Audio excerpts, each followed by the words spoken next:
Hey everyone, welcome back to the All Music Matters on That podcast. I'm your host, Brian. And today, welcome some special guests. And I think our first one's out of Montana. We got Grove, Ritual. Let's see. We got Joey, John, and Tut. How you boys doing today? Good. Great, how are you? Good. Not too bad.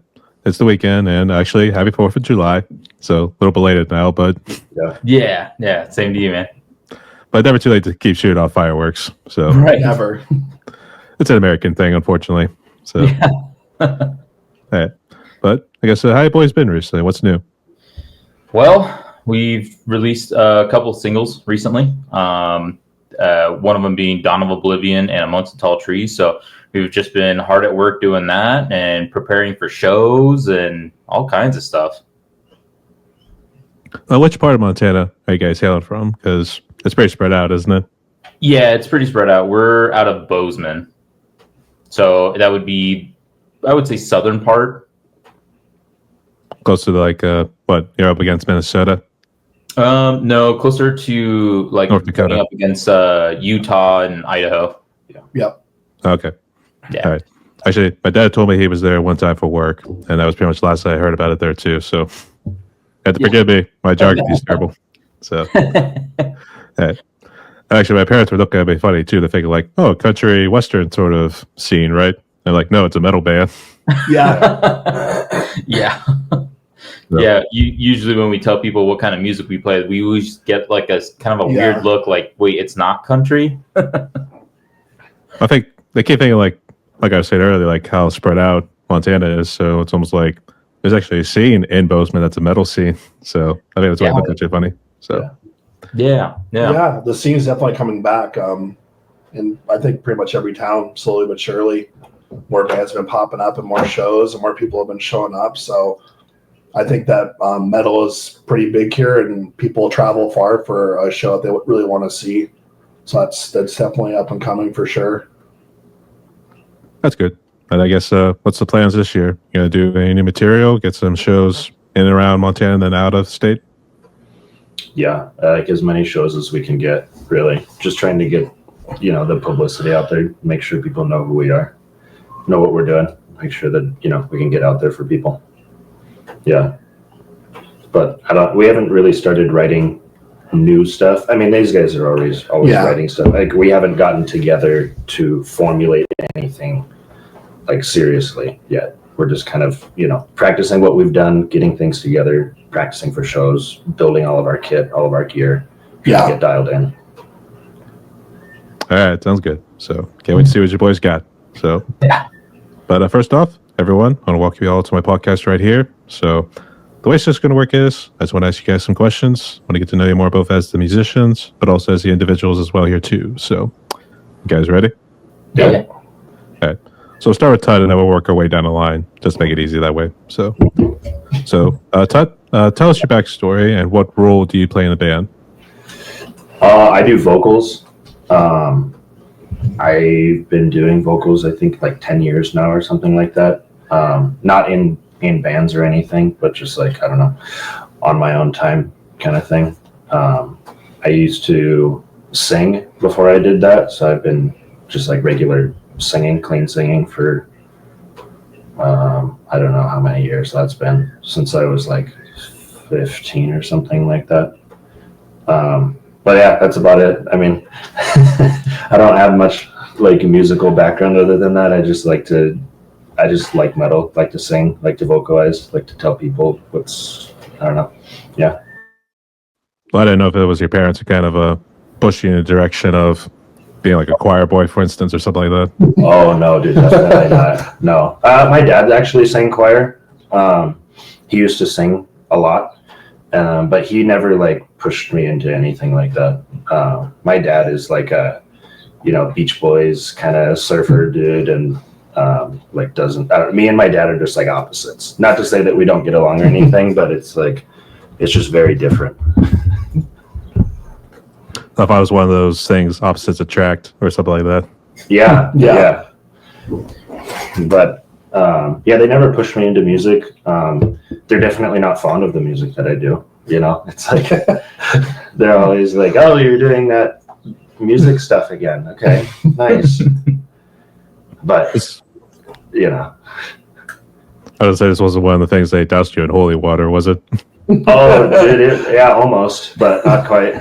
My both my parents are pretty religious, very religious. And then there's Tut. Yeah, exactly. Yeah, honestly, most of my family, it's not just my parents, like immediate family, cousins, uncles, all that kinds of stuff are pretty religious. But yeah, I kind of, I guess, went the opposite direction. Actually, we should say that he's the Anakin Skywalker of the family. So. Yeah, a little bit. Yeah. Yep. Yeah. Metal. Yeah. Heavy metal, Yeah. all black, tattoos. Yeah, the whole thing. You have to yell at them. It's a therapy session. So yeah, Yeah. You gotta match the aesthetic if you're in the metal bands, right? that's for sure. All right, Joey. I guess what role and what's your story? So my role in the band is quite a bit, actually. I do bass. I play rhythm guitars. I record rhythm guitars live. I do bass, backing vocals. I record all of our demos as well too. So I wear a lot of hats around the band. Yeah. And Both I would literally say, and figuratively. So yeah. yeah. I would probably say too, I'm resident tech guy of the band too. Oh yeah. Yep. I call him the Swiss Army knife because he does everything. He's good at everything. I guess. So what was your backstory? I guess. So how'd you actually become a musician? Was it parents kind of encouraged you? As far as becoming a musician, it's kind of self-led, I would say. I mean, my parents definitely did kind of push me in the direction of it. They bought me a guitar when I was 8 years old for Christmas, and that was like my passion. I loved it. I was all about playing guitar and whatnot, learning how to play. I'm self-taught as well. I have not taken a day of lessons in my life. Yeah, I mean, it was pretty much just them gifting me that, just kind of sparked like a interest in it. And I mean, I've spent thousands of dollars now on guitars, whereas I started out with I think it was like a $200 kit. I'll say that what made for one interesting Christmas then. So Oh yeah. My parents are always kind of yelling at me, "Hey, turn it down. Hey, turn it down. We're trying to nap," or something like that. And afterwards, if you just wanted to play or do something like that, it's like, as long as it involves anything that I don't have to move or say anything with my mouth. Right. Right. So, all right. And Sean, what's your story and what's your role? I play guitar and I guess kind of handle the logistics side of things for booking and stuff, but mostly it's focused on the guitar stuff. And as far as music background, when I was like in middle school and stuff, I was big into skateboarding, and that it was like skateboarding and punk rock was all I really cared about and wanted to do. Like I grew up in a town called Helena. It's not too far, about an hour away from here. So that just kind of all the punk music just kind of led into metal and heavier stuff, and it just kind of evolved from there, honestly. So that's like what kind of got me in all the soundtracks, like the old skate movies and stuff, and all the bands, going to Warped Tour every summer and seeing all the different bands. And then it just I did that my whole life. So it's always been something I've been a part of. Had a few local bands, played in the local scene. I've been in a few other bands that have done some small tours and stuff over the years. So I kind of put it on the back burner for a long time, but when I moved here, I was to restart it and give it one more shot. So, and then here we are now. I don't know if it's the camera, but man, you look like you could have been a lineman in high school, to be honest. Yeah, actually. Yeah, he's a big dude. I was a pole vaulter. Yeah. I mean, geez, man, he's good. How tall is he actually? Is he like one of those 6'5" guys? 6'1". 6'1"? Yep. Oh man, I would say I'll probably be using you as my bodyguard. So My guitar looks tiny when I play it. Yeah. People think it's fake. fortunately for him, he turned into the Incredible Hulk. That's Yeah. So, all right. And actually, I was thinking more back to the Tony Hawk, and then you also had Bam Margera, because of my neck of the woods, since I'm from Pennsylvania, for instance. I guess, so which skateboarders did you kind of look up to and kind of study extensively? Gosh, there's so many. Tony Hawk was definitely one of them. I didn't have any like channels like growing up, so my grandma like would record the X Games on VHS, and I just like watch like the Tony Hawk, like Bob Burnquist and Tony Hawk on the vert. My dad actually built me a mini ramp in the backyard, and I had like a few rails, so I had a pretty cool like setup in the country like growing up. So they were always super supportive of that. I think Chris Cole is probably one of my favorite skaters and still is. Yeah, the thing too. More of a street skater. Yeah. Actually, you think about some of the injuries like people had to sustain, let alone like just try to nail that one trick for the comic shot or anything like that. Yeah. It's like what's the point? Almost practically. So Yeah. I'm a little older now. I haven't skated in a while, but it might be fun to get back on the board and try it. I guess was there a trick you're kind of proud of? I wasn't sure if you did like a like twists or something. Oh no, I wasn't never that good. Yeah. I think the best thing I got like my dad had like a giant camcorder, and you would just like pause and stop it, so you would just come film me. We went to there's this 10 stair at Carroll College, and I kickflipped it. It took me like 10 tries. But it's like on a VHS, and it's like John sponsored me tape like written in Sharpie on it. I would like send it out. I like hair down on my like shoulders and like a Rancid t-shirt or whatever I was wearing, like 3 stud belts. Yeah. Oh yeah. Yeah. So That's what I know was a punk and also a skateboarder there too. So two Yeah. go together. yeah, pretty much. Oh yeah. All right, that's pretty cool. All right, so Grove Ritual. I guess first off, where's the name come from, and then I guess let's delve into the history about it.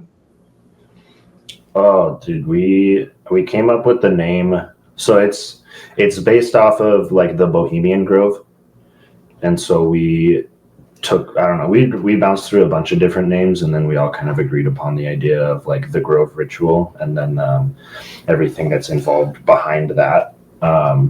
And then that's hence like you could see his shirt with like the owl, which is here. Yeah, I'll stand up. There you go.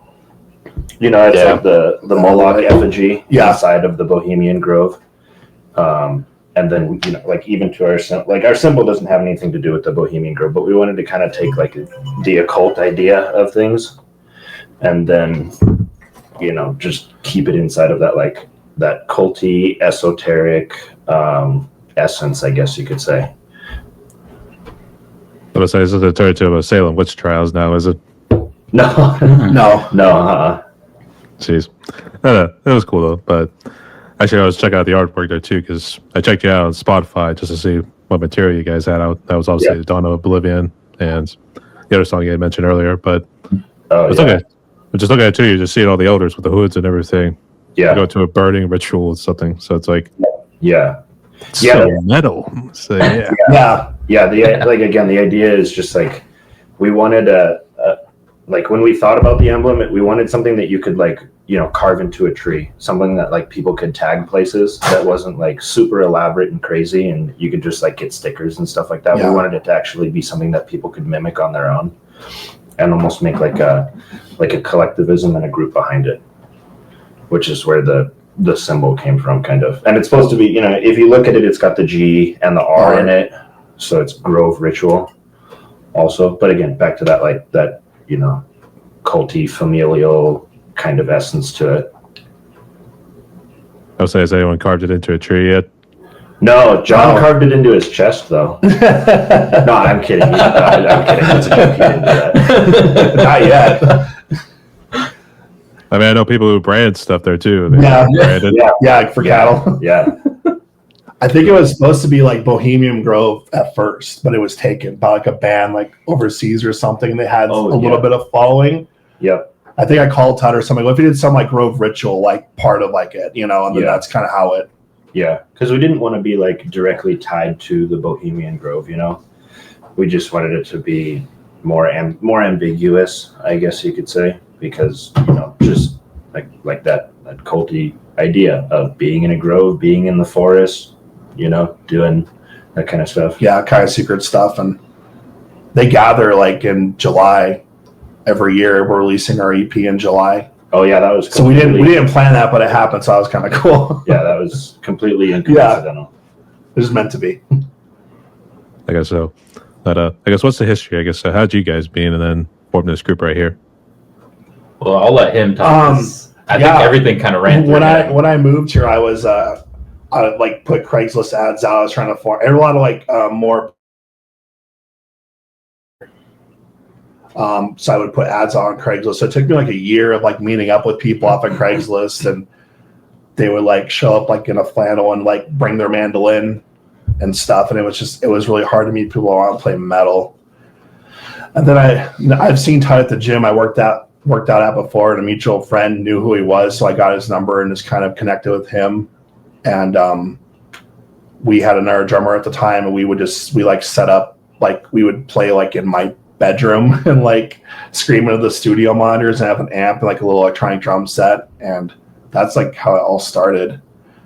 And Touch showed up the first time, and he didn't have anything to write lyrics in, so I literally gave him like a Hannah Montana notebook that I bought from my friend in college who liked Miley Cyrus. I had it still for some reason. Like we wrote our first lyrics out in that book. So it was just kind of funny. We still have it. And then the lady I was seeing at the time, we went to a vape shop and I met Joey. He was wearing a Devil Wears Prada hoodie. There was a huge band like that I listened to growing up, and Plagues is probably still one of my favorite albums. And I just saw his hoodie. I was like, hey, do you want to jam? And just kind of started texting, and then that's how it kind of came together. That's pretty cool. And have you guys lived in Montana your whole life? I guess, John, you kind of moved around a little bit. Yeah, I've lived in Colorado for like 9 years. I was born in Minneapolis, Minnesota, but I moved to Helena when I was like 3 with my family. And I grew up there, went to middle school, high school, graduated there, and moved around to a couple different cities in Montana, and went to Colorado for like 9 years. So moved around a little bit. I guess Todd and Joey, I guess you guys are born and raised in Bozeman. No, we both from California. Yeah, we're both from California. I grew up in Fresno, California, and I did not. I mean, I grew up in a pretty rural area outside of Fresno. It's not Fresno specifically, but it's like a farm town just outside of Fresno, California. So, was it one of those things? Got to get away from here. That's sort of deal. Yeah, definitely. I mean, there was more fruit trees than people, I would say. So it was kind of sparse. We get lonely. So yeah. Yeah. I guess I taught you. Which part of California were you? So I was inland from Santa Barbara, just about 30 minutes in a town called San Ynez. But it's kind of like the same idea. I don't know if anyone's wine connoisseurs. You probably find a lot of wine coming out of San Ynez. Or like the Buellton area. It's like kind of close to San Luis Obispo, Atascadero kind of area. But I mean, it's the same kind of idea. That's where I started in like singing, is when I was living in there, and everybody was just like country. It's like farmland, wine, cattle, horses. So I grew up doing like country music, oddly enough. But you're just surrounded by it, and that's what you get. Yeah. All right, fair enough there too. So, I guess what's Bozeman like this time of the year? I guess do you guys do a lot of festivals? Music-wise, I think there's a lot of festivals going on. I don't know. Yeah. I mean, as far as like music festivals and stuff like that out here, I mean, they've got like a lot of like country and rap and stuff like that. There's not really like a whole lot of metal festivals. There is one out here called Fire in the Mountains that we're hoping to play one day. That it's all like black metal and metal in general. Super, super cool. I mean, I've looked it up a lot, and it's a pretty decent sized music festival. Yep. And as of recently, they've been doing like a lot of like pop-up events. So they'll go to like each town, and they'll pull a couple of bands and have them play that town, and then different bands play this town, and then different bands play this town. It's been pretty cool to watch that. So yeah, Fire in the Mountains is pretty neat. I think they started in Wyoming. Yep. And yeah, it's just been like, I guess the vibe is like nature and like spirituality, which is pretty sick. Mm-hmm. But the bands playing this year, I think, are like Wadruna, if anyone's familiar with those guys. I know Black Braid is going to be there. I think Wayfarer was there a few years ago, but they might be there again this year. Mm-hmm. But like, if anyone's into the black metal scene, that's like the kind of stuff that's going to be going on there. Really cool stuff. Must be the transcendental sort of experience, I guess, if we're saying somewhere in the woods. Oh, yeah. Yeah, it's pretty sweet. Like if you can look up pictures of it or videos of it and stuff. But it's just like people that roll in, they set up campsites. They have campsites there. If you want to reserve it, where it's like yurts or tents and stuff like that, you can set up your stuff. It's kind of like everybody knows how metal shows are. Everybody's just like friends with each other, and like the camaraderie in metal shows. It's like the idea of like a multiple day rave, but it's metal. So like everyone's just that much better. Hanging out. At least we would hope so. So, okay. Yeah. I was going to ask, so how did you guys get into the metal music? And I guess this could tie in with influences that you guys use for this band. So, I guess how'd you guys get into the whole metal music first? And I guess who would you consider was a big influence in terms of your sound? I'll let you go first. I got in like the very first like heavy stuff that I listened to, which is like, it's cliche to say, but is like Disturbed at the skate park. Some dude rolled up and just like was blasting, Disturbed, Slipknot, all those like older band, like the 90s bands, and just like shoot out of his car. Everyone was just hanging out listening to metal. And then I didn't even know what it was. I didn't even know who, like the stuff was. I just remembered some of the lyrics, and I like tried to look them up on the computer, found it, snowballed from there, getting into heavier stuff. Like big influences for me lyrically, just because I don't have much like instrumental. I enjoy instrumental stuff, but I don't write instrumentals. I write the lyrics. Lyrically for me is like Dissection is a huge like influence and I guess role model in a sense. Migwa is another one.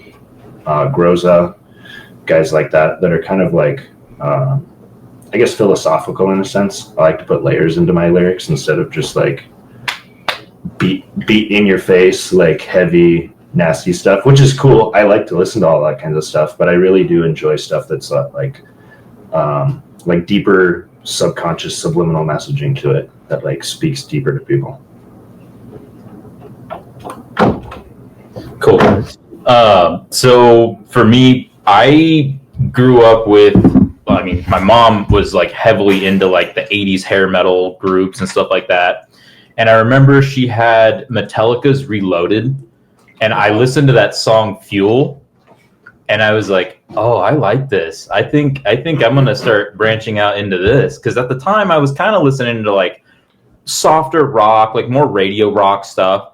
And then I listened to that and I was like, oh, okay, cool. Fast forward probably about like 3, maybe 4 years later, we had Sirius XM, I think, on our TV or something like that. And I was flipping through channels and the metal station came on and I was like, cool, popped it on. And I heard Wake Up by Suicide Silence. And I was like, what is this?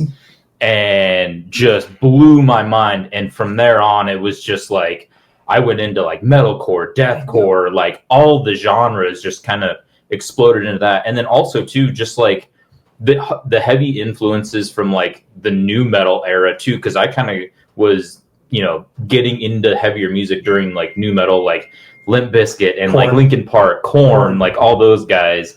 And I know like now people are like, oh, those groups are kind of corny or whatever. I don't know. I don't really care. I still listen to them. I love them still. I'll still listen to Linkin Park on the regular. That Meteora album really sparked like a huge interest in the music for me.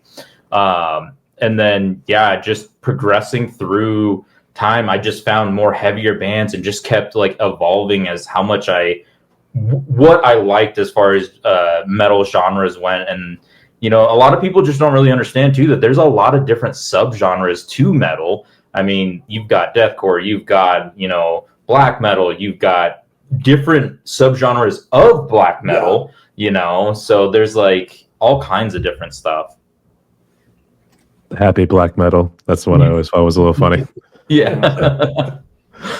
Instead of playing minor chords, now we're doing major chords. Yeah. So, That apparently pissed off the Scandinavian black metal community, to be honest. So The true elitists. The true, Yeah. Yep. all right.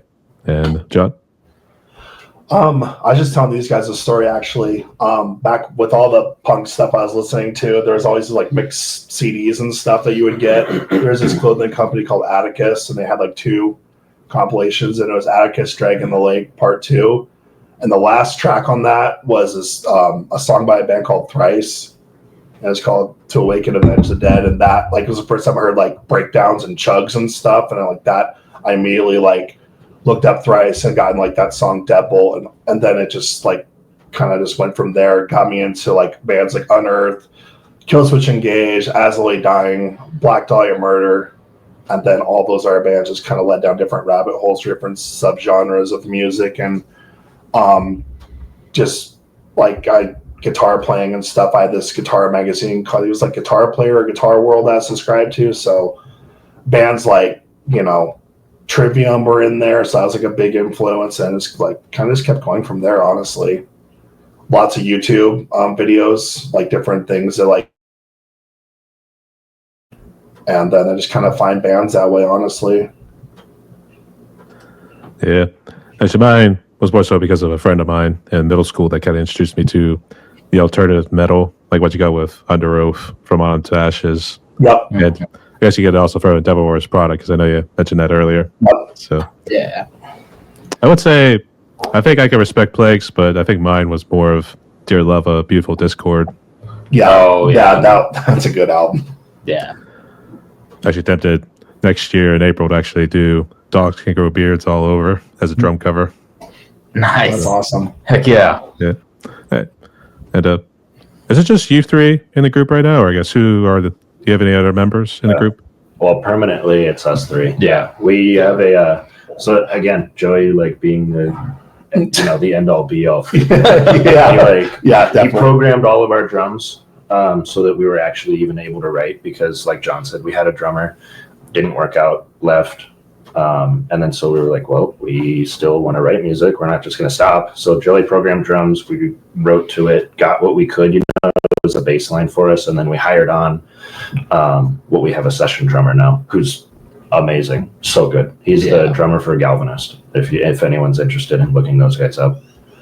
Yeah. They do like, what would you call it? Like esoteric, like black metal stuff. Yeah. It's almost like, I know people have described him as doom black metal, but they're definitely like atmospheric, I guess you could say doom, black metal. They got a cool sound. Yeah. Very big sound. Very big. Yeah. Yeah. They definitely push the boundaries for like atmosphere. They're trying to create the biggest like atmosphere, and you can tell that they're able to achieve it so well. And like Chris's drumming really opens up like the space for like the guitars to sit and stuff like that. So we were very lucky to have had Chris come in and do drums for this EP that we did.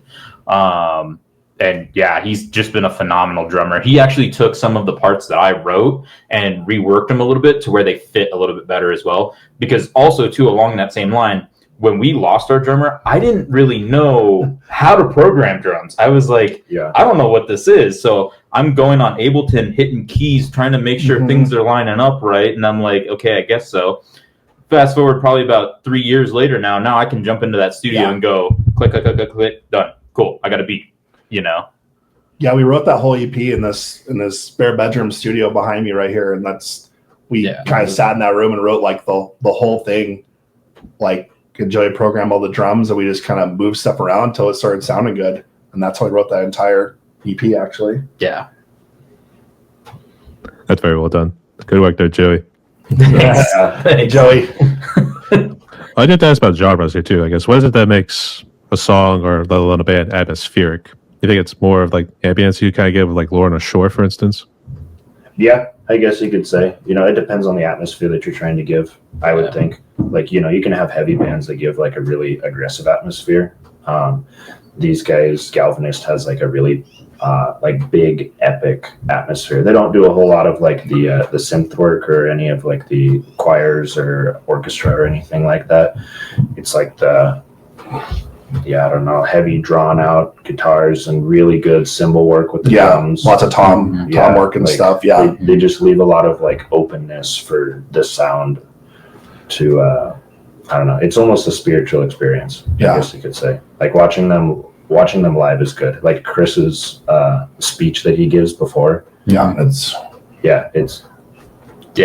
Yeah, I would highly recommend going to go see those guys if you ever have the opportunity to go see them.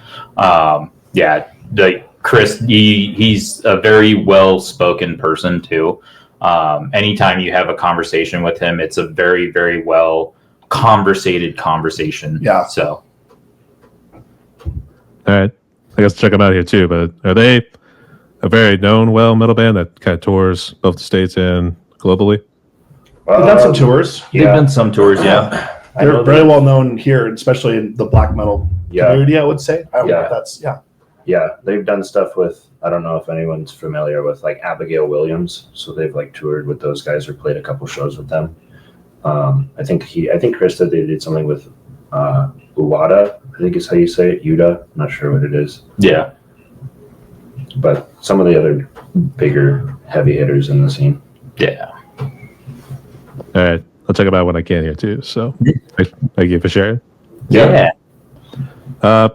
So to jump into the hard topic of COVID, I guess first off, did this band just officially formed during COVID, or I guess just a couple years ago?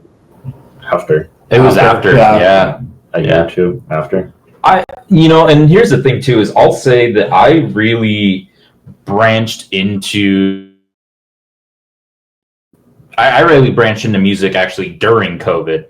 I didn't have anything else to do other than go out and fish, because there's a lot of places to fish out here in Montana, and play music. So I was looking at, building a studio for myself so that I could, record and play, music and stuff like that. So really that was what kind of pushed me in that direction. And then I was also in college too at the time. So I was also kind of just like, all right, cool. I need to find something to do with, college being not able to go to classes and stuff, and, not really having anything to do.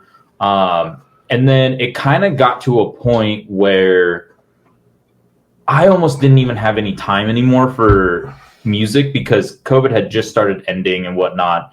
And I was working and I was busy, and I didn't have any time whatsoever. And then I think it was probably about 2021 or 2020, or it would have been 2021. Yeah. 2021 was when John came into the vape shop that I was working at. It was 22. It might have been 22. 22, I think it was 22. He came right. in, and I was at the point where I was like, I'm just going to sell all my music gear. Like, I don't even really use it anymore. And then he came in, and so I ended up playing with him, or just jamming with him.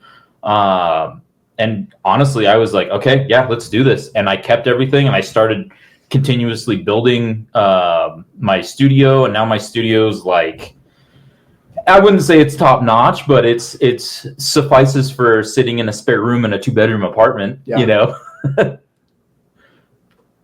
I guess we gotta say the whole thing with me and John was kind of like a Jesus experience, whenever you think about it. Yeah, definitely. Yeah, because at that time I was thinking, I'm done. Like I need to grow up. I need to hang up the guitar and call it good, that kind of thing. And now, I've got plenty of music instruments sitting in that room. I've got all kinds of cool recording gear and whatnot. So yeah.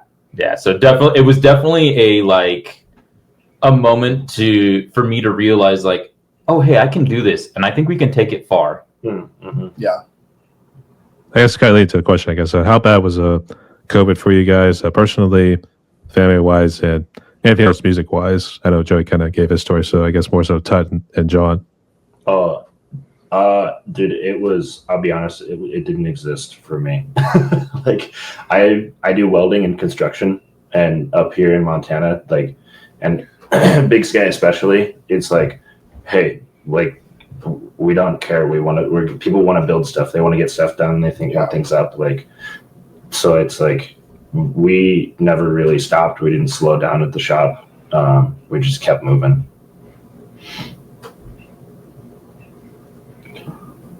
I guess it didn't really affect the music for me, but more my work. I was a conductor on the railroad at the time, and I was on call like 24/7 pretty much, and I did that for a few years. And when all the train traffic kind of slowed down, but we still went to work, like normal.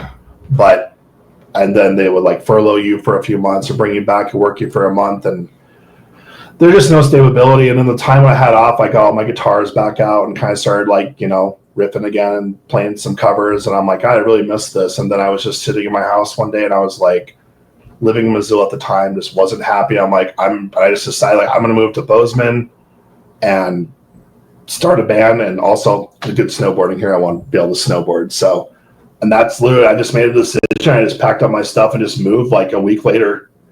And then I just kind of started posting ads and trying to find people to play with as soon as I got here.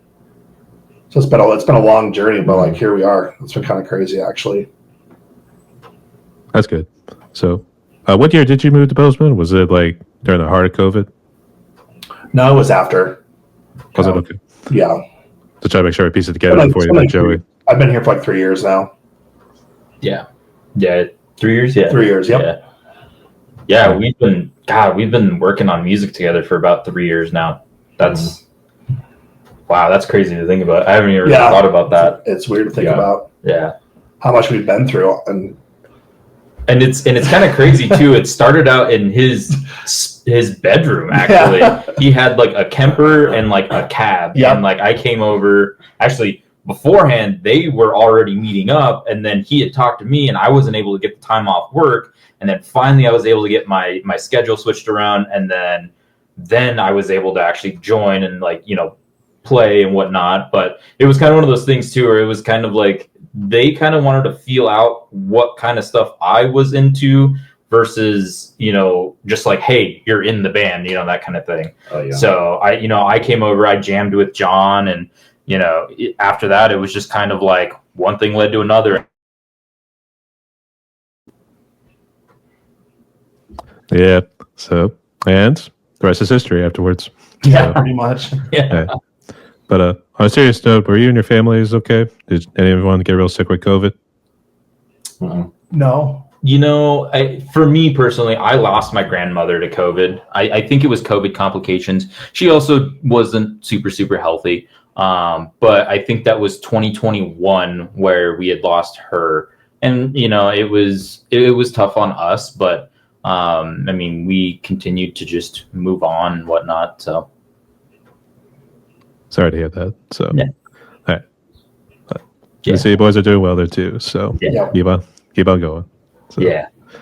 But I think we had been talking about some of the festivals, music festivals that come in and around, I guess, Bozeman and other parts of Montana. But I guess earlier we were kind of talking about most people would think Bozeman or let alone any part of Montana would have a big country music scene.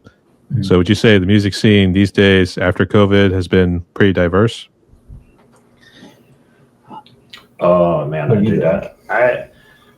I think it's like, again, it's like everything that you're in. Like when I moved here, I wasn't necessarily focused on music or going, like I would go to shows and stuff like that. I would just like look for stuff, but I wouldn't really look around here. I know that when I did move here, going to a metal show here was just about like 0% chance. You would have to go to like Salt Lake or Washington or something like that. But now we had like, wasn't it like Whitechapel and Lorna Shore played over in Billings or something, or Great Falls or something like Billings, that? Billings, yeah, like 2 years ago or something.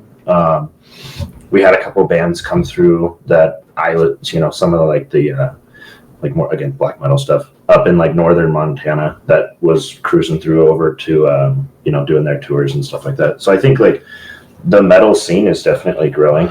We had Slaughter to Prevail in Bozeman. They didn't even have an opener. Yeah. Dude, And they sold out the venue after they rescheduled it, and people drove like all the way from Calais, like 4 or 6 hours away. So people, when there's like a show here, people show up. Mm-hmm. Like they love metal. The fans are just so dedicated. I think like if there's a country concert, they might just say, "Oh, we'll go to the next one." But if there's a metal show, people show up for sure. Mm-hmm. I guess we should almost say it's like the Field of Dreams sort of moment right there. So right. If you build it, they will come. That whole deal. So book them, they will come. Yeah, exactly.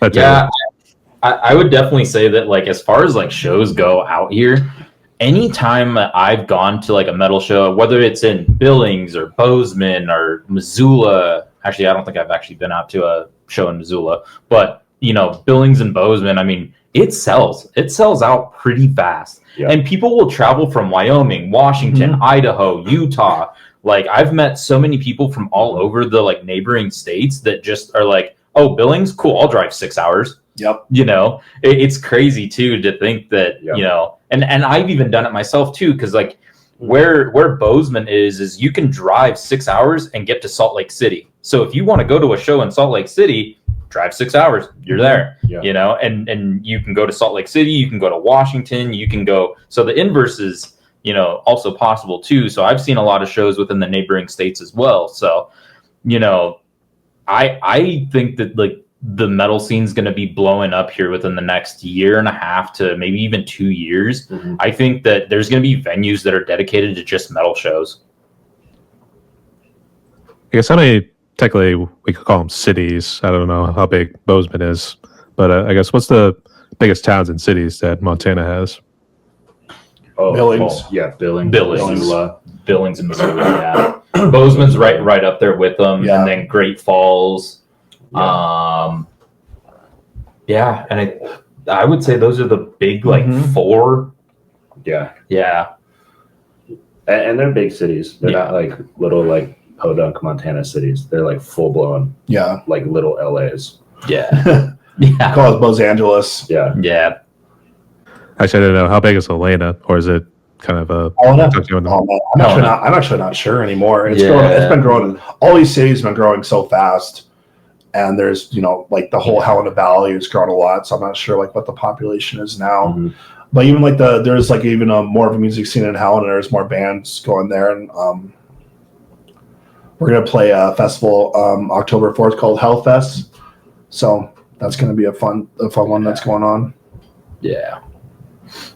All right. Sounds good. It's good to see the music scene is growing right there, too. So, Mhm.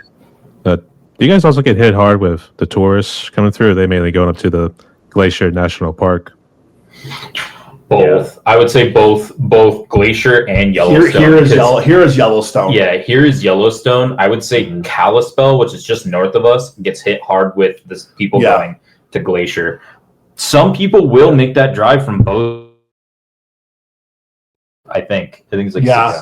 6-7 hour drive from Bozeman up to Glacier. But for Yellowstone, it's only like 2 hours maybe. Yeah. Mhm. So yeah, we get hit with the Yellowstone traffic for sure. Yep.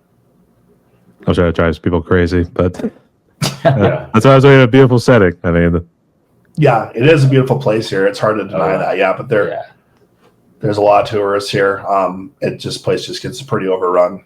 Yeah. Bozeman's honestly a tourist attraction in itself. It is. Yeah. Because if you stay in Bozeman and you want to, wintertime, you can hit Bridgeable or Big Sky and you can go ski or snowboard.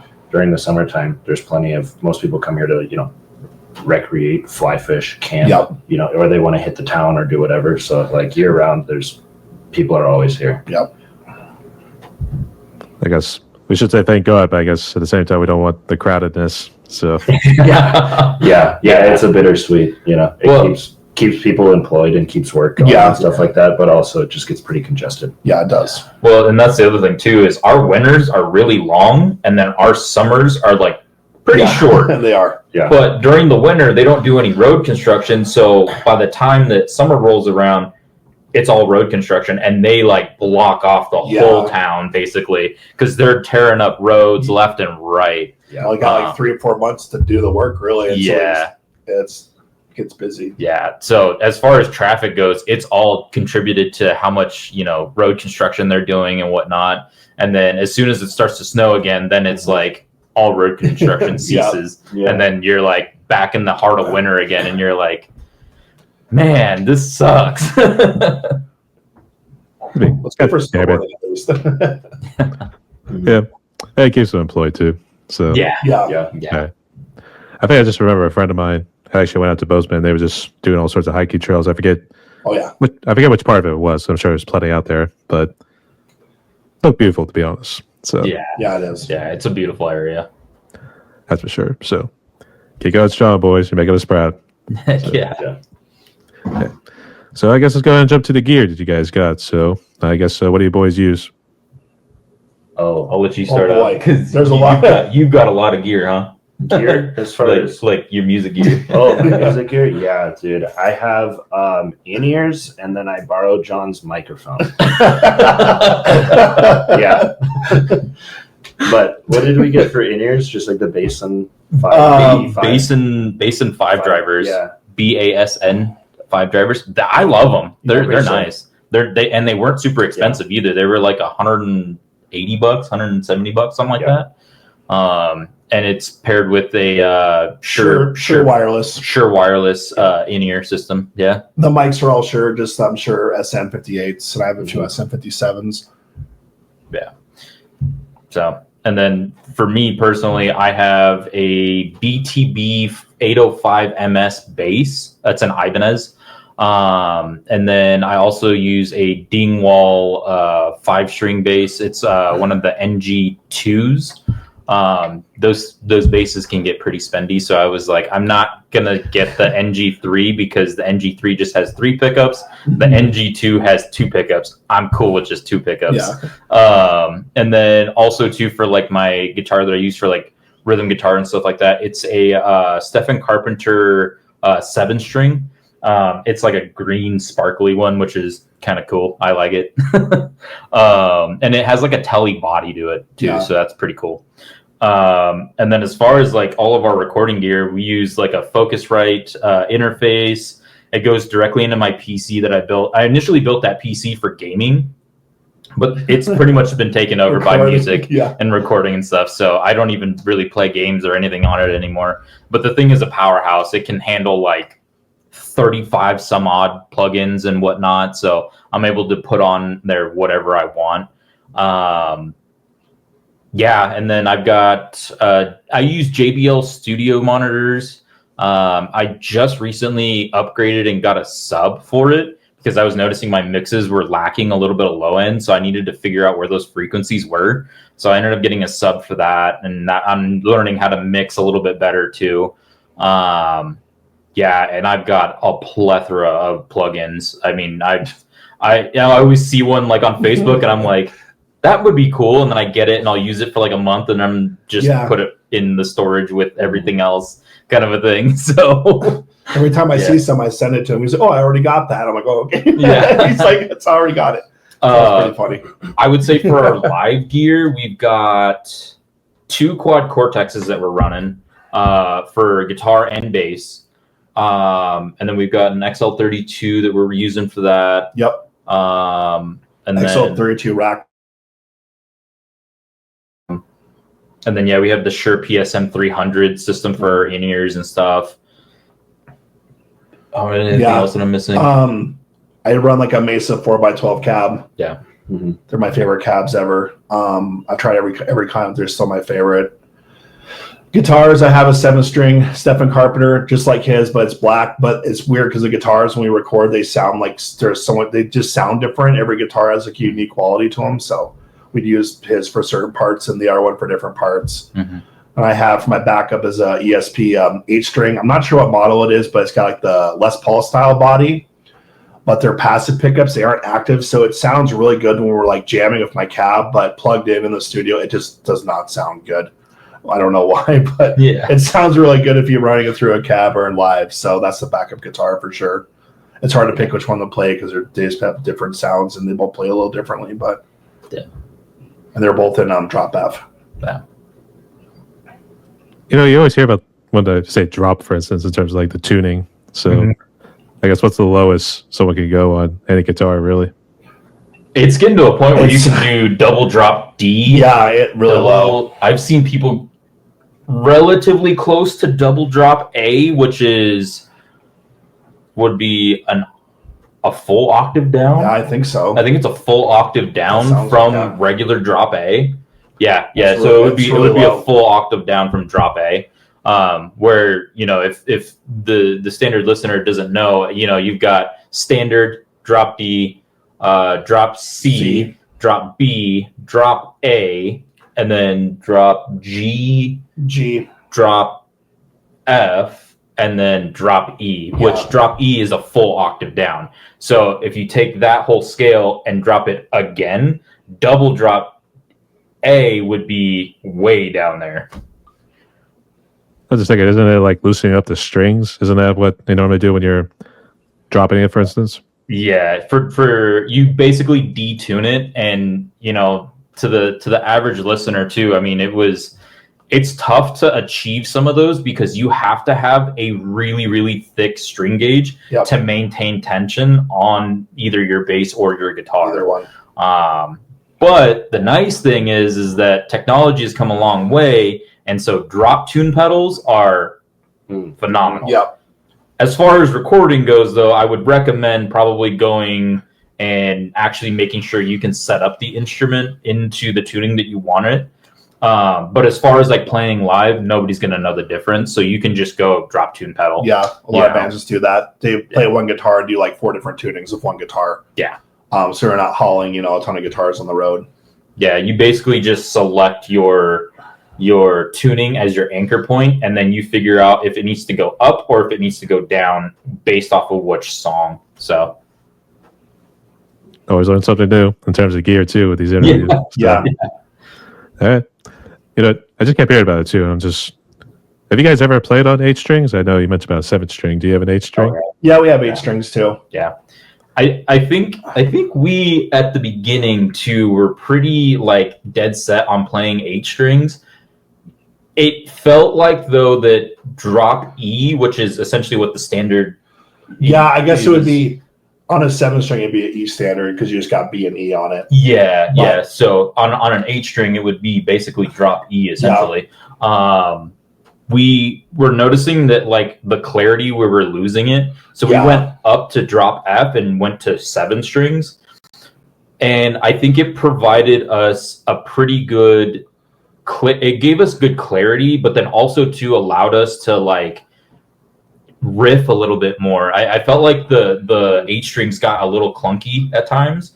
And then the other thing that we were missing was a lot of the low end. So the guitars that we had at the time were pretty mid heavy in that drop F. So once we figured out what we were doing as far as bass went, then we were like, okay, our low end is there. It's just a matter of the bass has to be there and the guitar has to be there, and they have to mesh.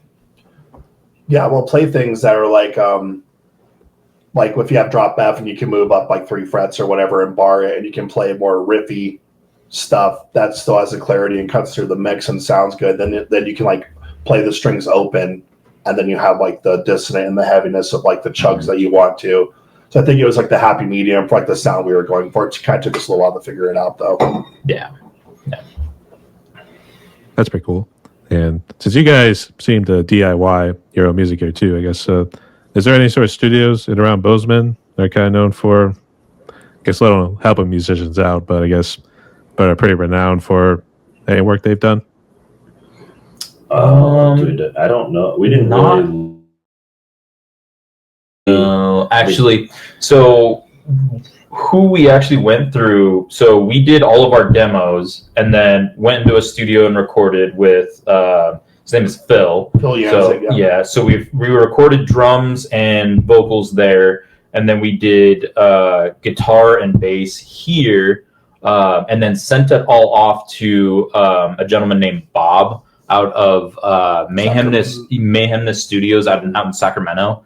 Yeah, and so he was the one that did all the production, so mixing, mastering, all that. And yeah, I mean, he did a phenomenal job as far as the EP goes. Yeah, we were super, super impressed with his work. He actually came from recommendation from one of my friend's bands out in California, Reminiscence. They're pretty big within that scene out there. And yeah, they recommended him, and so we were like, okay, cool. So we messaged him, and he said, yeah, I'll do the whole EP for like $2,000. And we were like, dude, that's a deal. Like, yeah. Yep. Yeah. So yeah, we ended up going with him, and have been super, super impressed.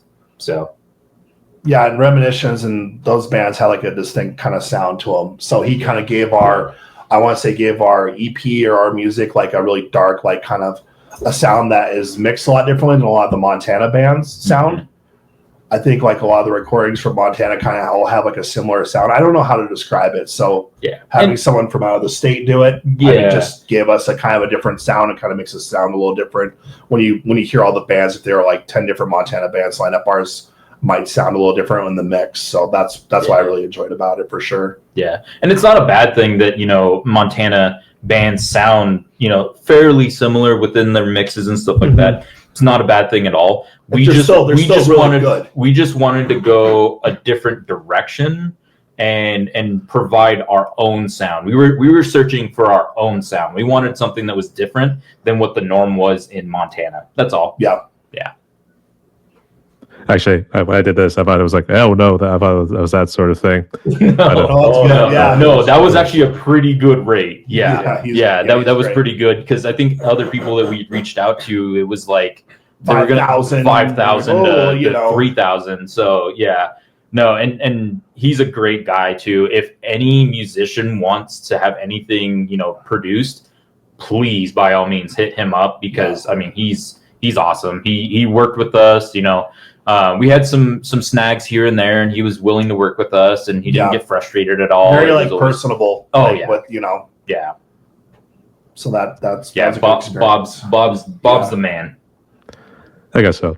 Actually, anytime I think I priced it too, I think people would say like if it was over the thousands, then we're kind of pushing it. But I guess you guys kind of split the price deal or something like that. I don't know. So, all right. So it worked out for you guys. Okay, that's good. Yeah.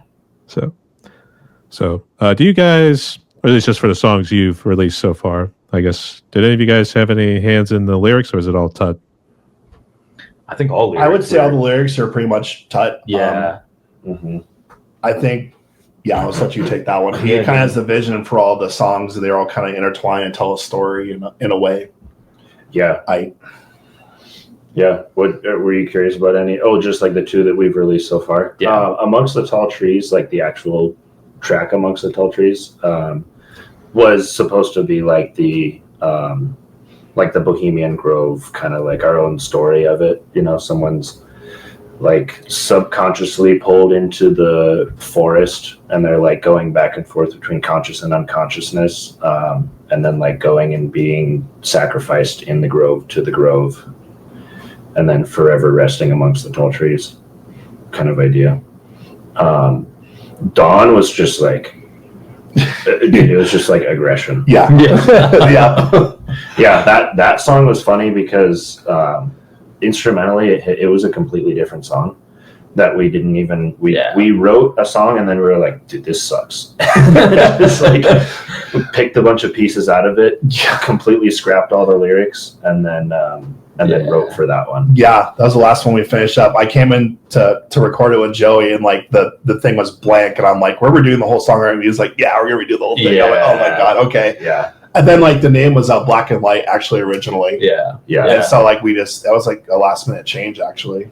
Yeah, Dawn of Oblivion to the intro riff that you hear came from, I think we had enough for the day, and we were like, we're done. And I was just sitting there, noodling on my guitar, and I started playing. I was riffing. I was like, wait, what's that? And he like goes, what's that? I like that.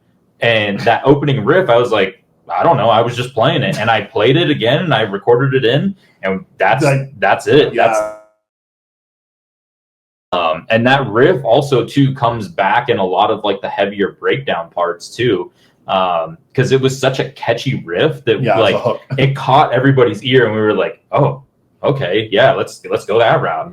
And then again, like Tut was saying, like it just got rewritten, and that song Black and Light, I'll go back and listen to it because I still have like the demos of it, and it's like, I'm so glad that we moved in a different direction. Exactly. That's one of those, you crop up as a ball and you just throw it into a garbage bin. So. So I know we kind of talked about the Bohemian Grove a good bit here too, but Bohemia, or nowadays known as the Czech Republic, I guess, you guys ever traveled internationally? Or would you like to maybe go there one day? I haven't traveled over there. I've just gone to Africa. That's about it. I haven't traveled a whole lot other than that. Yeah. I've been to Mexico. Nice. Twice. I didn't know that. Yeah. I've visited Costa Rica twice now. Once on my honeymoon, and then one time it was a missions trip that I did when I was going to church and stuff. So, I mean, as far as travel goes, like my wife and I, we love to travel. We love like national parks and stuff like that. Yeah. So we worked together. My wife and I worked together at Kings Canyon National Park for a summer, and then she went off to college, and I was like, well, I enjoy working in national parks, so I ended up getting another job working in Arizona at the Grand Canyon. So I moved over to the Grand Canyon. I was working there, came back home. And then my wife wasn't really feeling, because she went to UCLA, and she wasn't feeling LA at all. And then so she had a friend that was going to the college here in Bozeman.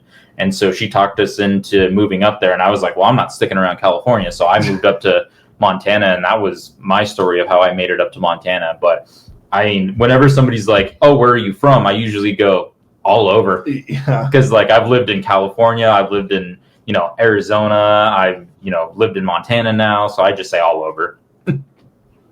I've been everywhere, man. I've been Basically. everywhere. Much. Yeah. Yeah. That's pretty cool.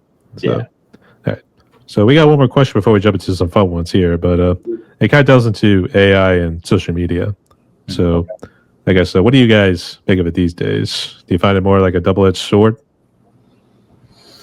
Yeah, I would think so. Yeah. I think I think it has good application.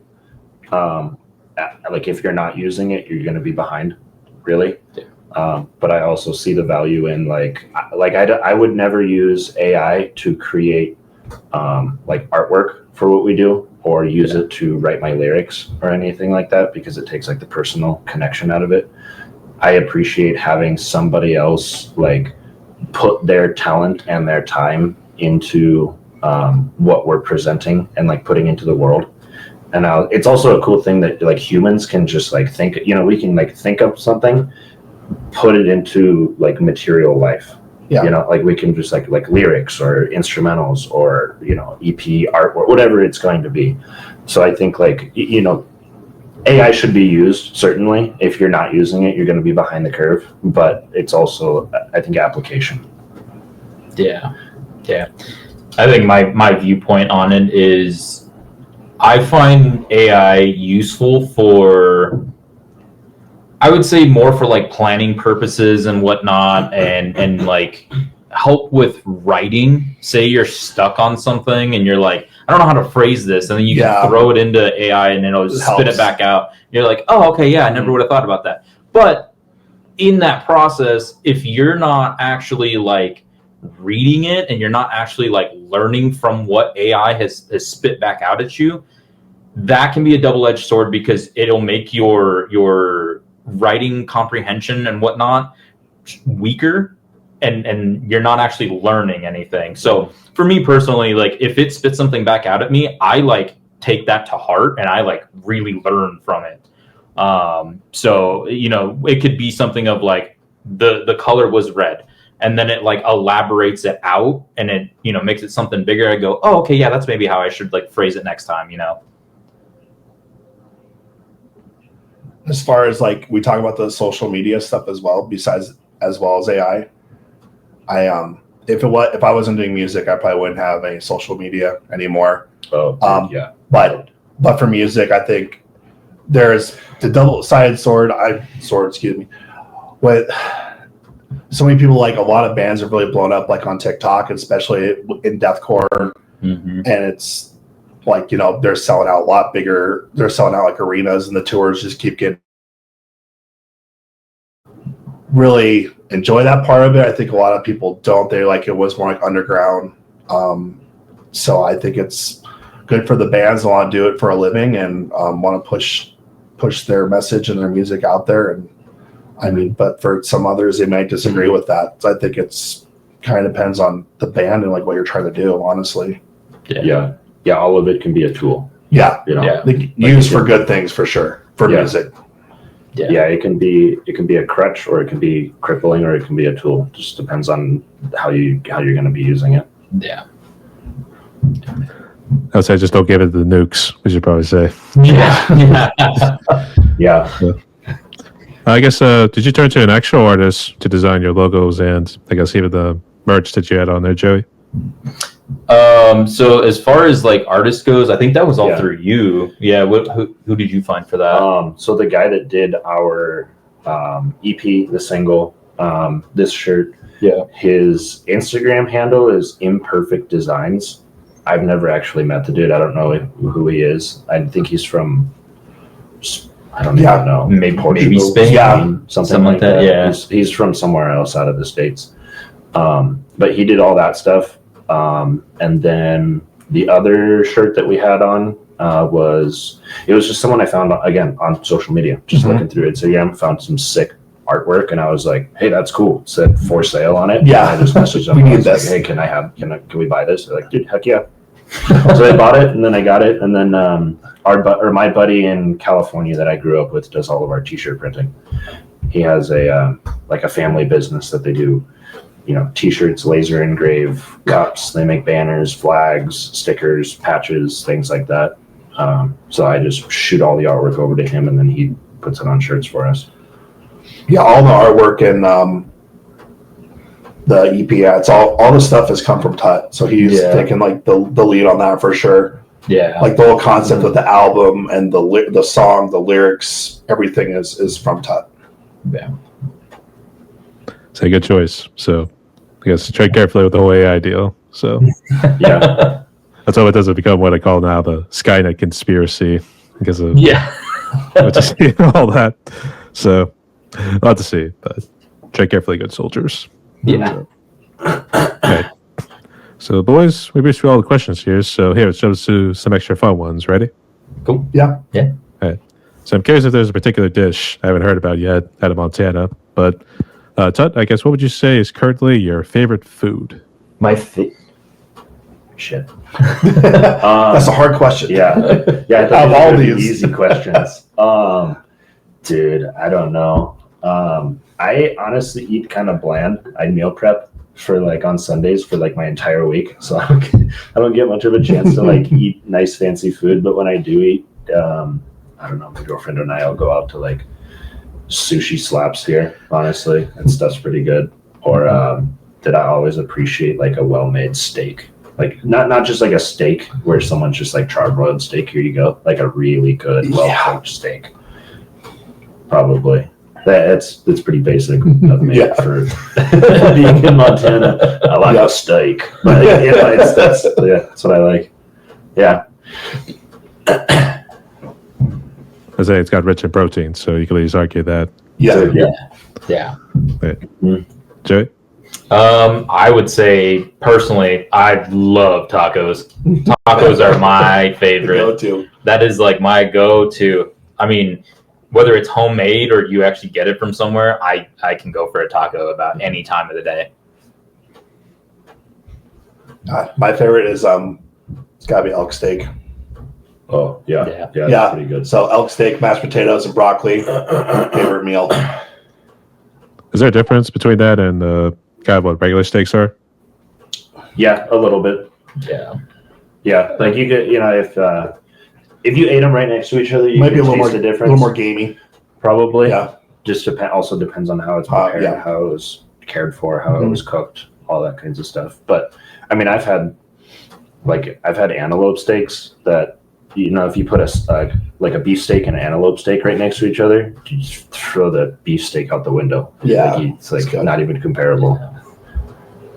Yeah. I mean, I had a Spice Burger the one time, so I mean, like, that was interesting to say the least. So, Yeah. I'm also a sucker for good pizza. Oh yeah. Oh, Like, yeah. We'll find like a locally owned mom and pop like pizza place. That's the best. Mm-hmm. Yeah. I guess just in Bozeman, I guess, is it a pretty diverse food scene right there? So you have like the Italian side with the pizzas and then some Chinese and that stuff?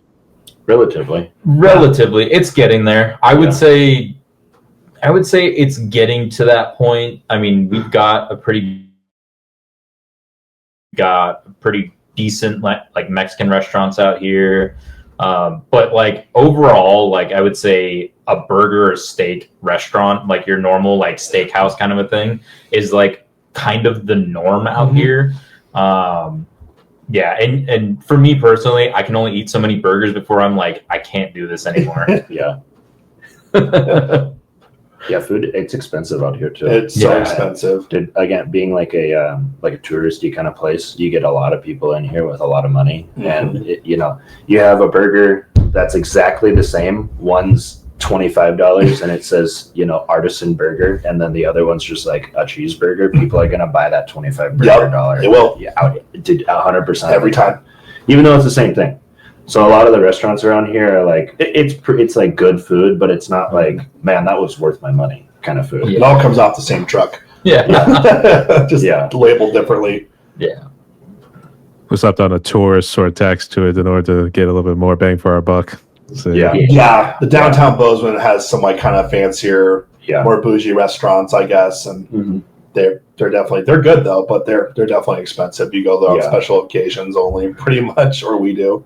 Yeah, there's a handful of restaurants that I think are good and worth the money, but dude, most of them. That's again why we meal prep so much. Is because like I'm not gonna go out and spend $200 in a weekend just going out to eat food that I could make just as good or better at home. That's for sure. So in this case, we like to say we're a victim of circumstance. Right. Right. Yeah. So, all right, but all good choices there. So, I'm not sure if you guys are big into TV or anything, but I guess do you have a favorite movie or TV series? I'll let you start, dude, I don't really watch a whole lot of TV, but so like the movies that I've seen recently, like The King with Timothy, what's his name from Dune? Timothy Chalamet. Yeah. That was a really good. That was one of the best movies I've seen in a long time. I don't really watch a whole lot of modern movies except for that one. That was a really good one.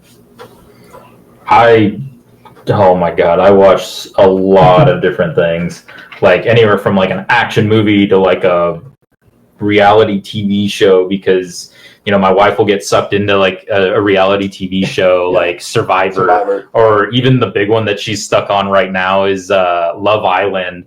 And I'll just sit there with her just because I want to hang out with her, and I'll end up getting invested into it. And I'm like, this isn't what I wanted to do for the day, But I mean, anywhere from that to like, I love like watching some decent animes too. I know that Demon Slayer is by far one of my favorite ones. I've watched other ones like Hajime no Ippo, which is like a boxing anime. So wide variety, wide variety of stuff that I watch. But yeah, I can appreciate a solid action movie, and also too a lot of like horror movies. I love a lot of horror movies.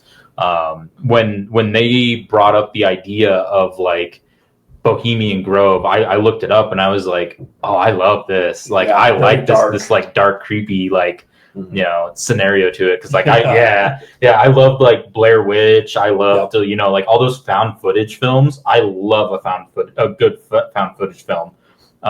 So yeah, There's almost a little bit of a tongue twister there. So, Found footage. Found footage. Yeah. There you go. Yeah, for me, I don't know. I'm a big horror movie buff for sure. So, like anything from like Friday the 13th, Halloween. I mean, I just go on Tubi or whatever I can find to find like horror movies I haven't seen. I've seen quite a few of them. So, always like watch little like people do the reviews on the movies, so like top 5 in this genre or whatever. So I'll like screenshot all of them on my phone to look them up later when I have time to watch them. But favorite movie is actually Back to the Future. That's what made me want to play guitar in the first place and skate. Was that movie? And anything 90s Ninja Turtles, anything. Oh yeah. Yep. Huge Ninja Turtle fan. Actually, I would argue mine was more the 2003 to 2009 series that they brought out. Those are it's so pretty good. Yeah. Yeah. Like Actually, I don't know. I love the design of that more. So yeah. Yeah. Which one did you say was your favorite? Just the original, the OG, like the old like movies in the 90s that came out, like the original. They're so bad, but they're so good. The second one, I think it was like The Secret of the Ooze or whatever. Yeah, that one is good. I remember those. Yeah. Yep. Actually, I was gonna say, which one was your favorite Ninja Turtle? Oh, what? Yeah, what was your favorite Ninja Turtle? Raphael. Yeah.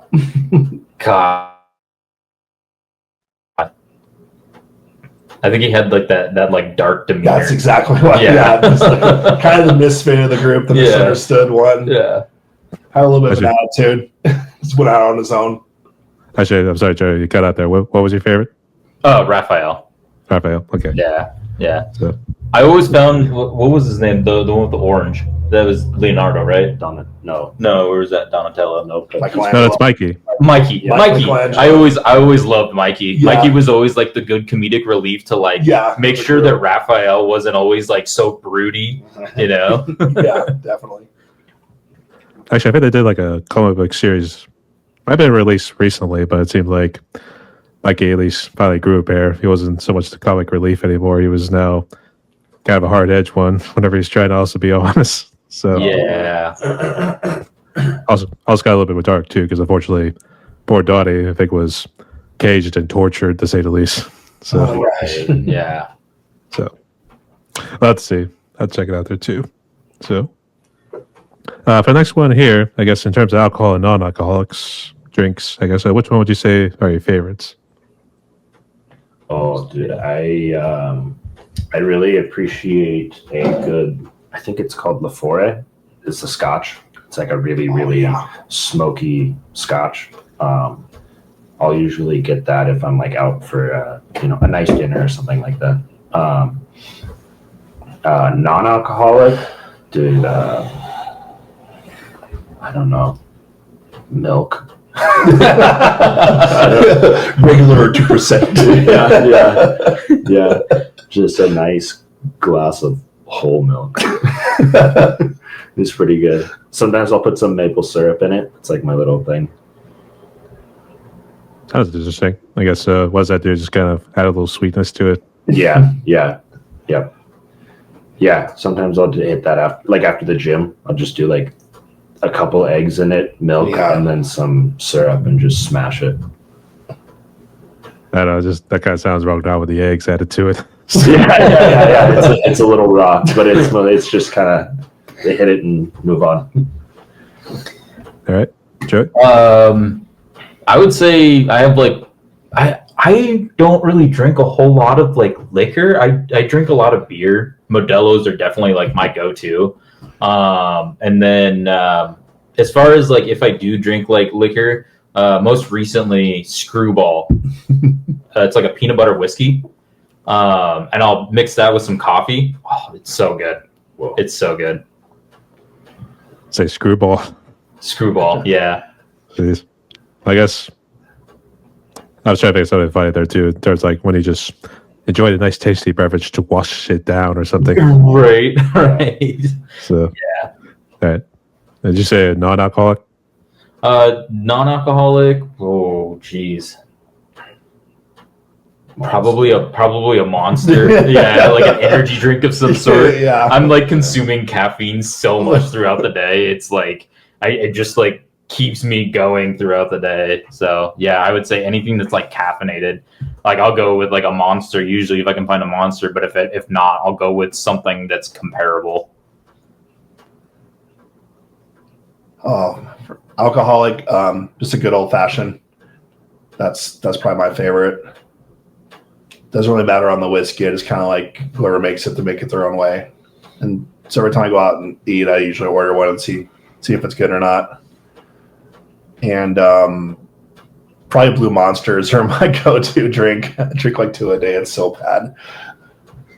Yeah, It's gonna be like cartoon instance where the heart bursts out of the chest next before you know it. Yeah, Right. I need to slow down. Yeah.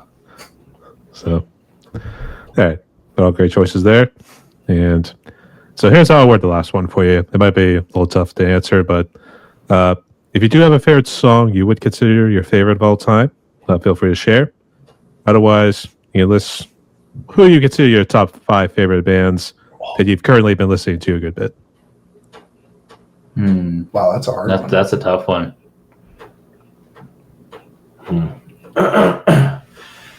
Oh man, I would say it's a close tie between Black Dragon by Dissection or Daffodils by Groza.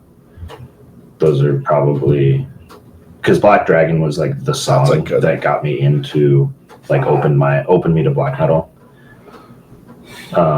And then Daffodils is just like again going back to like the big atmospheric, big sounding, emotional kind of music. Those ones probably like I'll go back and listen to those, no matter when, and they're always good.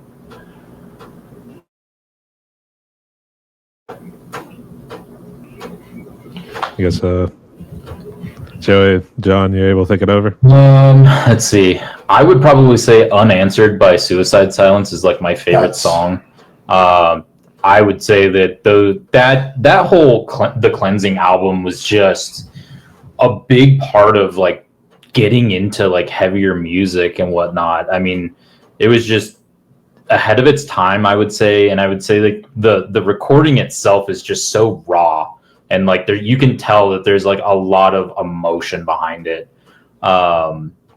Yeah, and I mean, even to "Unanswered" is also probably one of the most covered Suicide Silence songs.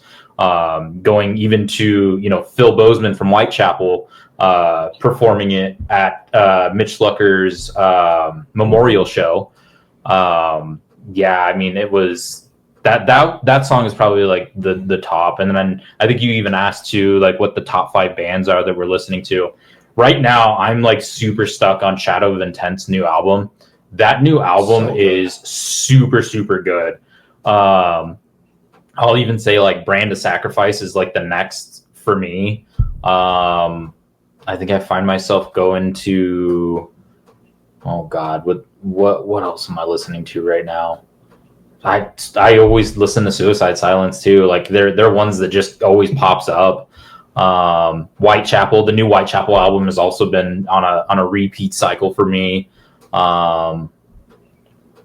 Yeah, to pull a fifth one, I mean, that's the fifth one I'll reserve for just like a standard like playlist. Honestly, sometimes I'll just throw a playlist on and it'll just be like a bunch of different bands, but yeah, I mean, those 4 artists are usually what I listen to, and that fifth slot I'm always changing up. Yeah, for me, I mean, for song wise, I'm gonna have to go. This is a really hard one, but This Is Exile by Whitechapel. I think that one, as far as like for this genre and deathcore, was just a huge one for me personally, and like influence, and just as bands, definitely Whitechapel is always playing Shadow of Intent, Black Dahlia Murder, and then I just get like on things where I'll just listen to like different albums, like not really like listen to it on repeat, not really change up the bands a lot, but so I don't know who else I would put on there right now. That's a hard one. Yeah. Gosh, I don't know. Actually, Shadow of Intent's a big one right now. Yeah. Black Dahlia Murder, Whitechapel, always Suicide Silence. Yeah. I just thought of what the fifth one would be, and it's a super, super big vibe change from like the other 4 that I listed. But Bill Murray, like they do like the country rock kind of stuff, and I don't know. I don't even know how I would classify their stuff, but their album American Motorsports, it's just such a good album. Every once in a while, if it's just like sunny out and you just want to roll the windows down, you just put that album on. Oh man, it's super good. You still have to worry about anyone else in the car. Your neighbors looking at you funny. Yeah, yeah. So, I tried listening to Shadow of Intent, and I think it was Elegy. I think that was the what I was Elegy. Yeah. So, I gotta get back into it though too, because they've been coming to Pittsburgh, and I think this recent concert is in September, but it's when we're returning from a trip overseas. So I was thinking, like, could I still make it if I was lucky? And it's like, nope. No. So I've actually seen Shadow of Intent twice now out in Billings. So they showed up with, I believe it was, God, who was that? Was it the Azoy Dying? It was. Brand of Sacrifice, yeah. Shadow of Intent, Azoy Dying, and Whitechapel. Yeah, I believe. yeah, that was a good show. That was a really good one. And then they came out with Lorna Shore to Billings, and that was Lorna Shore, Brand of Sacrifice, Shadow of Intent, and I think Body Snatcher was there by on that one. Snatcher. Yeah. So I've seen Shadow of Intent twice now, and every single time I'm always so amazed at their musicianship. Oh they're my incredible. God, they're incredible. Everyone in that band. And their guitarist, what's his name? Chris? Yeah. He Chris, plays in yeah. what's He that plays band? in Currents Currents. as well. That's his other band. And so, yeah, so Currents, he goes from Currents to Shadow of Intent, and I was like, how do you do that, you know? Instinct, if you want Yeah. to say that. So Yeah, to go from like the metalcore over to like the deathcore side, it was like, whoa, that's a pretty decent jump. I guess that's good thing. It keeps himself busy too. Yeah, So- yeah. But thank you all for sharing right there. And boys, we're down to one more question on my podcast right here. But I guess before we jump into it, and not to me to put you on the spot, but I guess would you guys like to ask me anything? What kind of music do you listen to? You know what? It is a lot more the death metal these days, but more so because that's Yeah. what I'm covering Yeah. in my drum covers. And I've already planned out like 2026, like which bands I want to do. Awesome. So right now, just to give you a spoiler alert, it's going to be like D-side, Morbid Angel, mainly like their older stuff you heard in the 90s. Mhm. Yep. And then, you know what? I'm going to do the one Cryptopsy album, The Blasphemy Made Flesh. Okay. Nice. Yeah. So that one's also a good one. Yeah. But it's really mostly metal. So, but Yeah. it holds up genres. We want to say that too. So, That's cool. I mean, if it comes to like anything else, I mean, you may hear like some of the country and pop and that sort of stuff, but that's because it's in the workplace for the obvious reason. Right. Yeah. Right. How did you find us also? Yeah. Yeah. You could say your prayers were answered on the Facebook page. So, Oh. yeah. Oh, Okay. Yeah. So actually, I was actually thinking over that too because I think you guys, I don't know if it was like one of your merch shirts or something. It showed like the knight. He was all jacked and everything, getting ready to do like a deadlift or something. Yep. Yep. And I was immediately thinking of like Robin Williams' genie from Aladdin, be like, "Jubilee cosmic power." Yeah. So yeah. So I just wanted to throw that joke out there too. But Like, that's, what's more metal than a knight doing deadlifts? You know, where it's Yeah. like, what's I mean, we can think of brutality, that sort of stuff there too. Yeah. yeah. Yeah. Some sort of gore involved. I don't Yeah. know. Yep. Something that can't be explicitly shown. Yeah. It unfortunately involves. But you see, like Cannibal Corpse's Tomb of the Mutilated album, for instance. Oh, Yeah. dude. Yeah. Yeah, we love Cannibal Corpse. So, Oh, yeah. yeah. But Facebook, to say the least, to answer your question, Facebook and that post you put on there too. So Nice. Yeah. Awesome. That's cool. Heck yeah. Well, thank you for having us too. Yeah. Yeah, I'm glad that our social media posts are reaching people. Yeah. Because for a while there, it was Like, like it who's- was like shooting into the dark. We were like, Like, I don't know who's anyone gonna find hearing our this? stuff. Oh, yeah. So Yeah. yeah. actually, did you say it was you, Joey, that I was interacting with, or Tut? Yeah, Yeah. it was me. Yeah. Okay. Yeah, I run all the socials and stuff. I did Mhm. a lot of research into how to run socials and whatnot, and you know, going in depth into it, it was like getting an answer from right field and an answer from left field. There's no real way to do it. I mean, as far as what I can tell anybody, if you're gonna run socials, just post. Mhm. All you got to do is just post. Put something out there. It doesn't really matter what time of day it is. It doesn't matter at all. Like, it's just put it out there. I would say, you know, even with like the big social media platforms like Instagram and Facebook, they changed how their algorithms work. So, I mean, Right. putting like hashtags and stuff on that, I mean, it categorizes your stuff, but it doesn't really like boost it up there like it used to Mhm. because of like paid promotions and whatnot. But I mean, I did a lot of research into it, and what I've kind of come to terms with is just put a post out there. Just post. I mean, honestly, if you're trying to grow a brand or you're trying to, you know, blow up your band or something like that, post every single day, minus Saturday and Sunday. Let your week posts, like from Monday through Friday, catch up on the weekends, because people don't look at their phones on the weekends. Most of the time, people are like, I want to disconnect. I want to go camping. I want to go do this, you know? So Saturday and Sunday, usually I just kind of leave it alone and I just let it, you know, let the other posts that I did throughout the week kind of catch up. So That's good thinking. But just real quick for the audience, before we jump into the last question, I guess what social media and streaming platforms are you guys on? So we are on Apple Music, Spotify. We are on Facebook. We are on Instagram. We're also on TikTok. YouTube Music. I believe. YouTube Music. Yep. And then we also have a what's the other Tidal?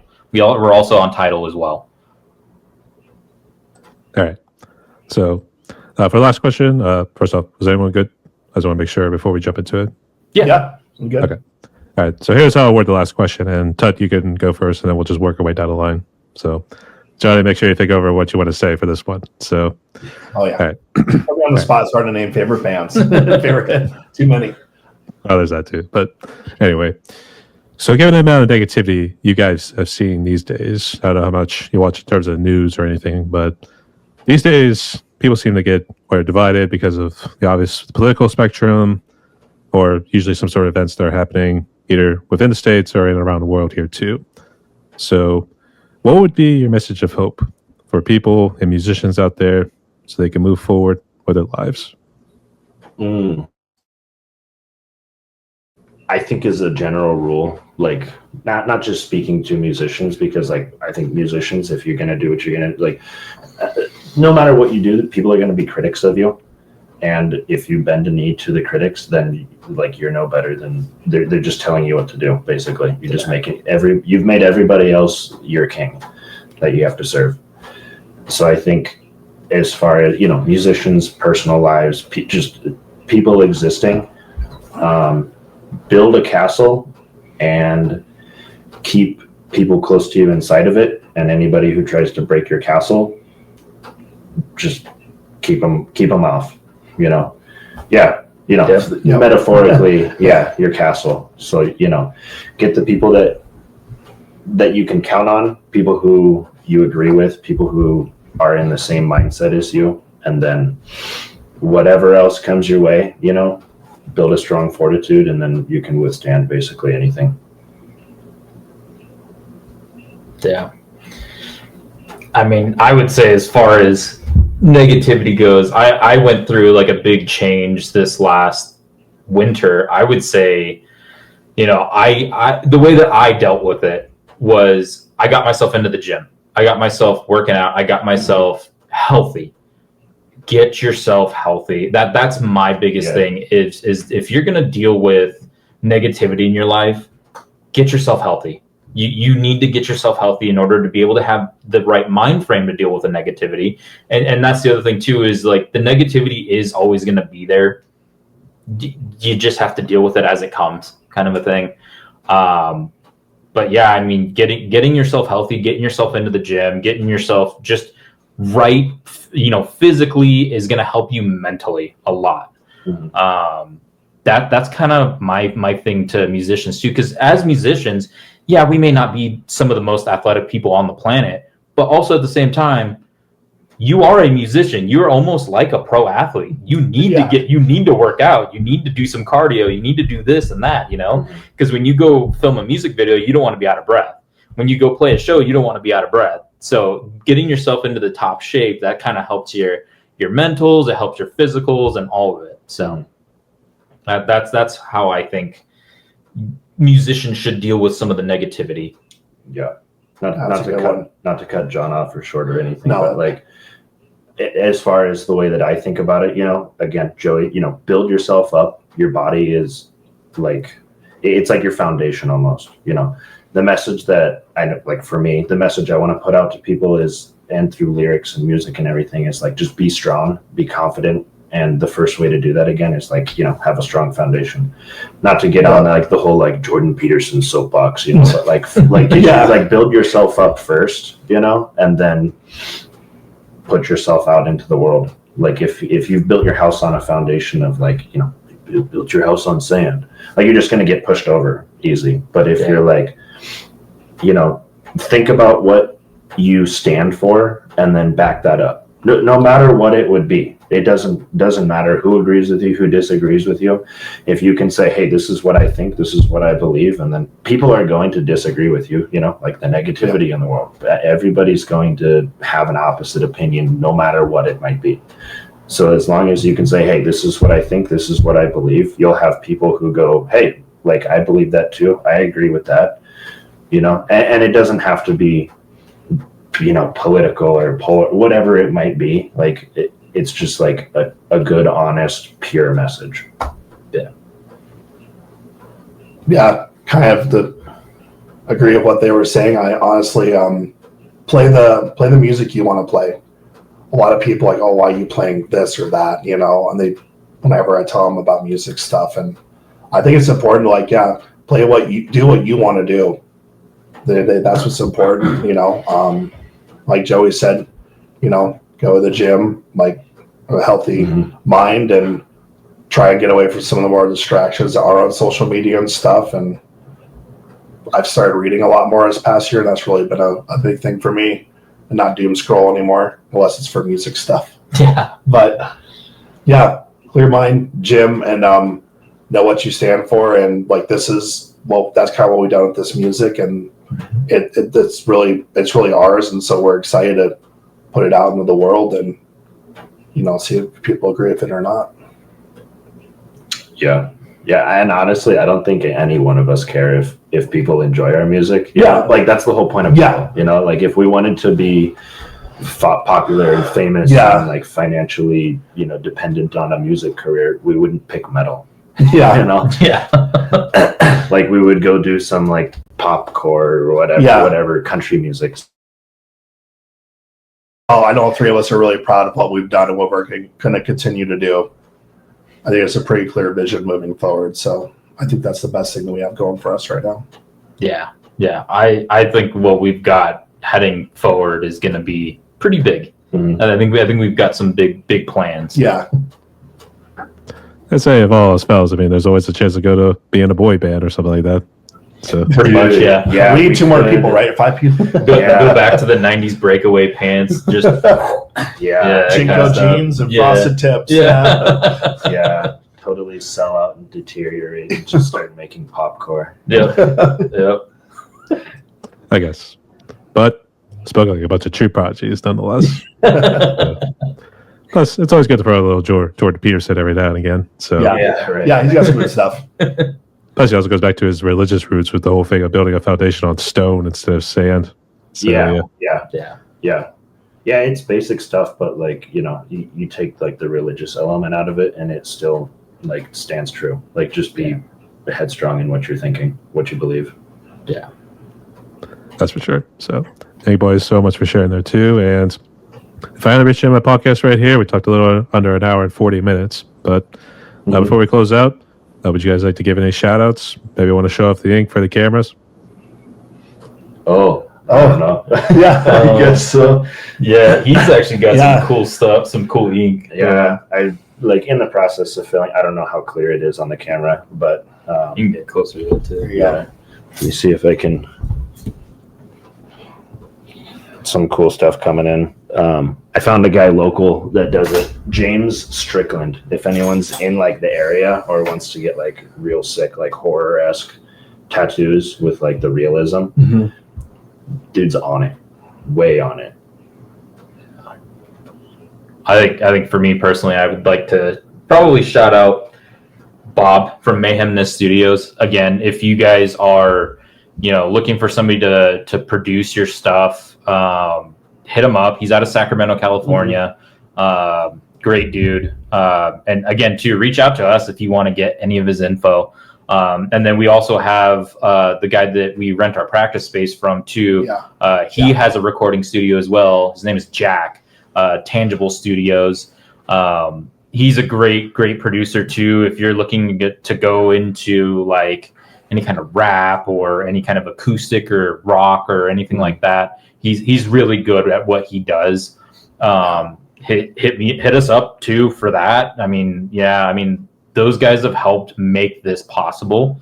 Because for a long time there, we were practicing out of a storage unit, and so we didn't have a practice space. I ended up talking to Jack because I saw him at the vape shop, and I knew he had a studio, and I was like, "Hey, do you know of any practice spaces around?" He goes, "I actually have one that you guys can rent." Perfect. And so that's how we've been able to practice and whatnot. So big shout out to those two guys, and you know, I would say that those guys really helped make a lot of this possible. Yeah, I would say shout out to Music Villa. our local music store. Yeah. They always hook us up. Mm-hmm. What? Mario. Mario. Shout out Yeah, Mario. Our local guy, Mario. He's awesome. He's always willing to help us out, get us a good deal on some music gear or whatnot. And yeah, Musicville is awesome. Let's see, Phil and Chris. Phil and Chris. Phil, yeah, shout out Chris. to those guys. Those guys And, really help us out. I'll say thank God to my parents, Tim and Laurel Worthmeyer. They let us shoot our music video on their property. They fed everybody. Called them up like, hey, I'm gonna bring like 12 people out and shoot this music video. And they're like, okay, cool. I'm like, oh, we'll make sloppy joes. Yeah. Like, so it was just really cool. They've been super supportive. Yeah. So definitely shout out to my parents. Those were good sloppy joes too. Yeah. The burrito bowls. Yeah. Sounds good. So, all right. So, I guess Joey and John, did you want to show off your ink real quick? Oh, you don't have too much. Oh yeah. Yeah. So this piece that I have right here is it's a sunflower and it's got like some roots coming off of it. That's for my grandmother. My grandmother loved sunflowers. And then I think on this side right here, I'm going to be putting like a T-Rex skull on it from my grandfather that just passed. So I'm going to do that there. And then I've got this guy right here that's pretty cool. I haven't really gotten a chance to finish that one off just yet. And then I've got this guy right up here. So yeah, I'm not really. I don't have the funds for tattoos right now because tattoos are pretty expensive out here. And we've got a lot of music gear that we just dumped a lot of money into. So as far as tattoos go, I kind of put those on a back burner a little bit. But yeah, I've got a little bit of artwork here and there. Yep. So yeah. When the tail comes back on, yeah. So if you want color, it's kind of hard to see. But this is Ian at Black Owl in Missoula. So if you're looking for good color, you'll see Ian. He's got it all out, so yeah. Yeah, Okay. it's in progress. All right. Yeah, you guys already shared your socials and everything else there too. So Yeah. Yep. All right. But we'll go ahead and close out like this. So everyone, my guests today were Tut, Joey, and John, hailing from the lovely state of Montana. Bozeman, Montana to be more exact, but they're part of the band Grove Ritual, named after the Bohemian Grove, which we could also say AKA the Bohemian Grove. Yeah. Say it that way. So, but anyway, go hit up all socials, all streaming platforms. You guys are kicking some ass right out there too. Probably have some shows lined up at some point, but I guess just real quick, are you guys just gonna have to bring in like session musicians to help out whenever you do go to the shows to fill in like drums and bass? For drums for sure. As far as guitar and stuff like that, he'll play guitar and then I'll play bass and I'll help with backing vocals and stuff. So yeah, I mean drums for sure. Drummers are hard to find out here for sure. All right. But you can also check out their songs Amongst the Tall Trees and Dawn of Oblivion on all streaming platforms and everything there too. So let's go help our brothers out right there too. So boys, good luck this year. I guess wherever your paths take you next. So you do stay safe. Thank you. Rock on. Thank Hey, real quick, I just need a pose. Stay tuned, y'all.